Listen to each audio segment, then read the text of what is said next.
আসসালামু আলাইকুম। আজকে আমার 24 our skin care routine share করব। সকালে ঘুম থেকে উঠে ট্রিনড্রাম জেল ফেস ওয়াশ দিয়ে আমি 2 মিনিট আমার ফেস এবং নেকটা ভালোভাবে স্ক্রাব করে নেই। তারপর the ordinary peeling solution 10 minute আমার ফেস এবং গলায় রেখে এটি ভালোভাবে ধুয়ে নিই। এটি আমি সপ্তাহে 2 দিন ইউজ করে থাকি। তারপর বায়োডার্মা হাইড্রা ময়শ্চারাইজিং ক্রিমটি আমার ফেস এবং গলায় ভালোভাবে মেখে নিই। এটি আমার ফেসকে অয়েল ফ্রি লুক দেয়।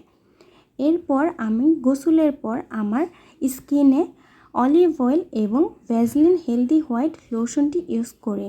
এটি আমার স্কিনের দাগগুলো রিমুভ করে এবং ইনস্ট্যান্ট একটি গ্লো দেয়। তারপর আমি সন্ধ্যা 6টায় আমার ফেসটা আবার স্ক্রাব করে নিই এবং আমি সিরাম ইউজ করি।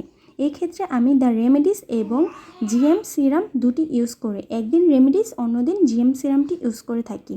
এরপর রাতে ঘুমানোর আগে শুধুমাত্র পানি দিয়ে আমি ফেস ক্লিন করে আমার ফেসে বায়োডার্মা নাইট পিল ক্রিমটি ইউজ করি এবং হাতে এবং পায়ে আমি ডার্মোমিক্স ক্রিমটি ইউজ করে থাকি। And last my favourite part, আমি লেনেইজের এই লিপস স্লিপিং মাস্ক ইউজ করে থাকি। এটা আমার সবথেকে স্যাটিসফ্যাকশনের পার্ট।